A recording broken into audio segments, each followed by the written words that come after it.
Hey everyone, welcome to the channel. It's good to see you. My name is Mark Dolfini. Welcome to the show.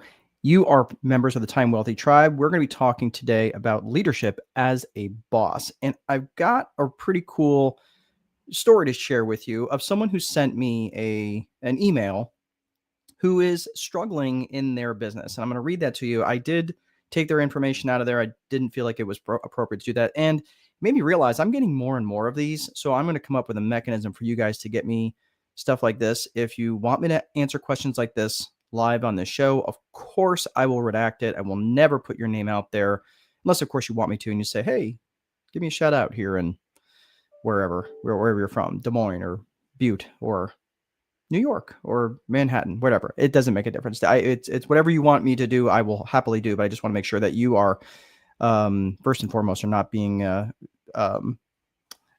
taken advantage of in any sort of way. I want to make sure that I'm promoting you the way that you want to be promoted. All right, so I'm going to go ahead and share this letter with you. This is from a couple, and to give a little bit of a backstory, because I kind of pieced this email, or what I'm going to show you on the screen here, from what they were struggling with. And they've been in business for a while. They've been in business for a number of years. And this is something that I see an awful lot of, that business owners who struggle in leadership, they're struggling because they want to be nice, they want to be fair, but they forget that fairness runs in both directions.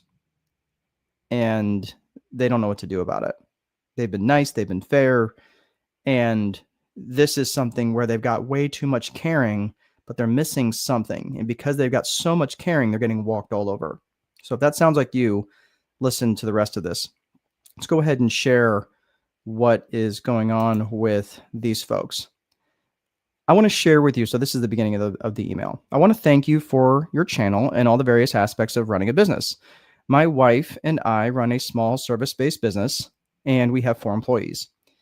All of them are great, but we keep feeling like we're getting taken advantage of. I guess we're just too nice. Now, to give this a little bit of context, they were struggling with people not showing up on time, people asking for more money, taking days off and not really reporting that, right? They're just kind of skirting the rules. Lots of just very lackadaisical sort of things going on, and people really not living up to their potential. So this is I kind of redacted some of that, but this is very typical stuff that I hear of people struggling in their business. Let's go on. I've seen you talk more and more about leadership in your recent videos. Any advice for how to make the shift without losing our heart for the people we consider to be family? And can anybody else relate to what they're going through? And that is something that I hear all the time with people who are struggling in their businesses, and they're like, man, I feel like I'm too nice. And let's face it, leadership as a business owner can be rough.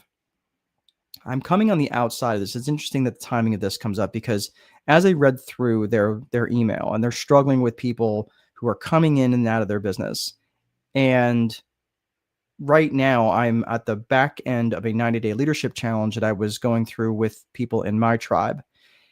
And it's interesting that when I go through this, that, it's kind of funny, whenever you want to learn something well, try to teach it to someone else.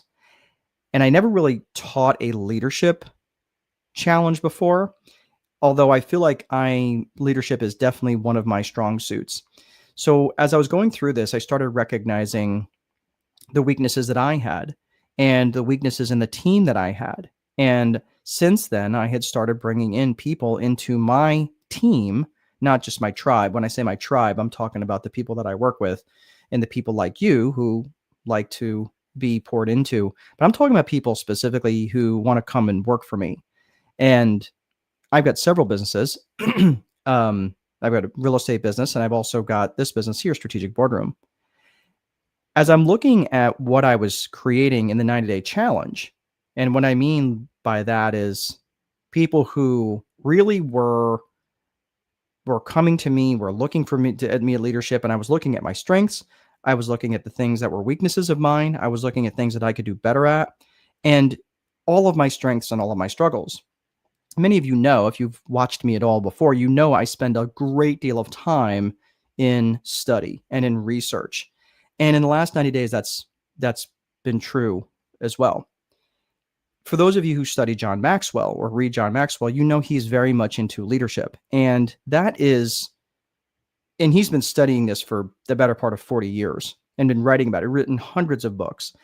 And I have like this somewhat love-hate relationship with John Maxwell because he's brilliant in some ways, and other ways, because of his style of writing, it's very difficult for me to learn from him because his writing is very fragmented and it's kind of all over the place.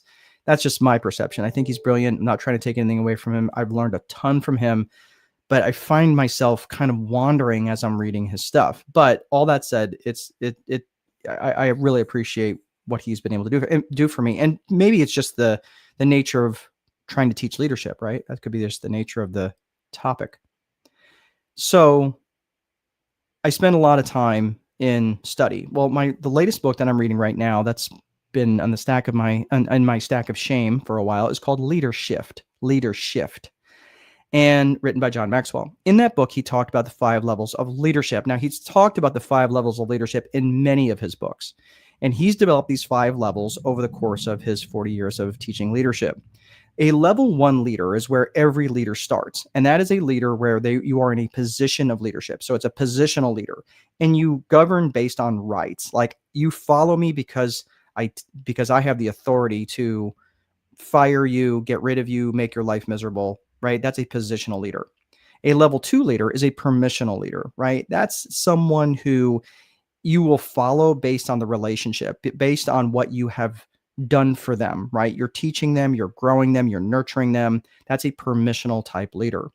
A level 3 leader is a production or a results oriented type leader. Now that leader is starting to shift into getting stuff done, into being productive, and actually starting to get production out of his team.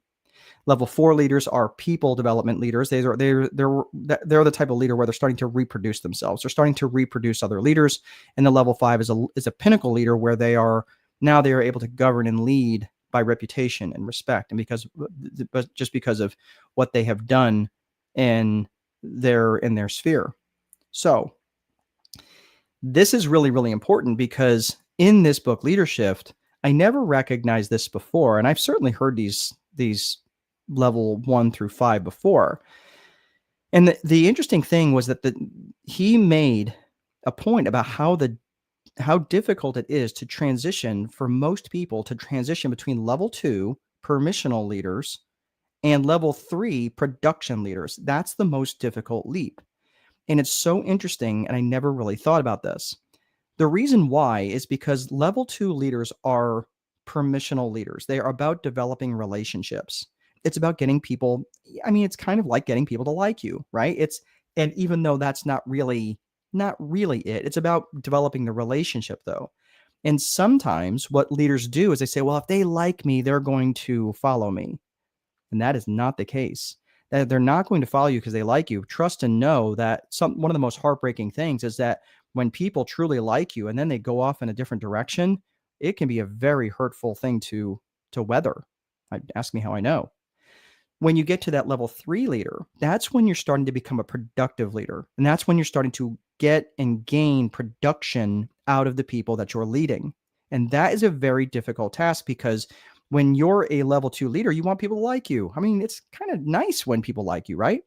When you get to the level 3 leader, and now you're starting to demand production out of them. And let's face it, some people don't necessarily want that kind of leadership. That's when people might give you some pushback. And that's why most leaders struggle between transitioning from level 2 to level 3. It's really, really interesting. That was such an aha moment for me. So how do you transition from getting people to like you to getting them to be productive? It was interesting because I thought about that series called Band of Brothers. And Band of Brothers, if you have watched it, it's an HBO series, really, really good. What do you call it? Miniseries, I guess, of Easy Company, which was a platoon of soldiers that were training for World War II. And during training, then they were going through training. They had all their leaders and leadership and going through all this different stuff. And then they were being trained to go into combat. And they really walked him through from beginning to end, all the way through the end of the war. And it was interesting because you saw the development of the leaders, and the leaders who were in training with them, they ultimately knew that how to get these people to be productive, because at the end of the day, they're going to war, and them being productive was them being able to live or die on the battlefield, and that of the entire company.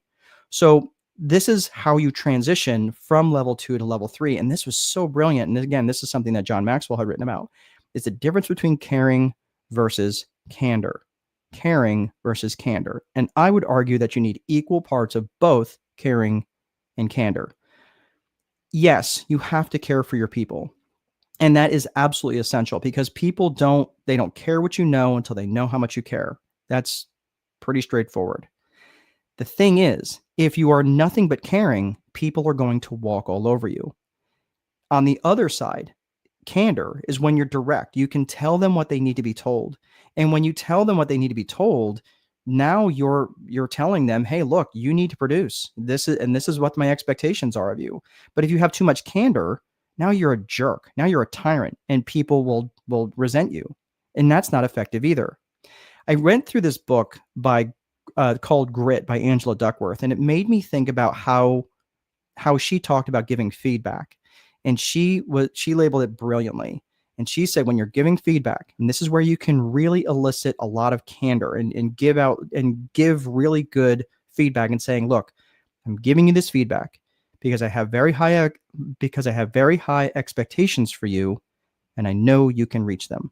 Let me say that again. I'm giving you this feedback because I have very high expectations for you, and I know you can reach them. When you can give that kind of feedback, when you can have that kind of candor, equal amounts of candor and caring, now you can be an effective leader. And that's how you transition from level 2 to level 3. And ultimately, that's not where you want to end, right? You want to go to level 4 so you can start to develop other leaders. And that is exactly how you start to grow your organization. If you want to grow your organization quickly, grow it by growing your people. So that's all I have. So what can you do as a leadership as a boss? Is this something that you can do yourself?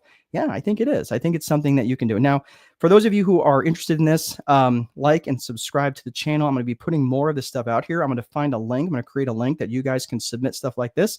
And hopefully we'll get to learn more from each other. So thanks again for sticking around. Have a great rest of your day. See you guys next time.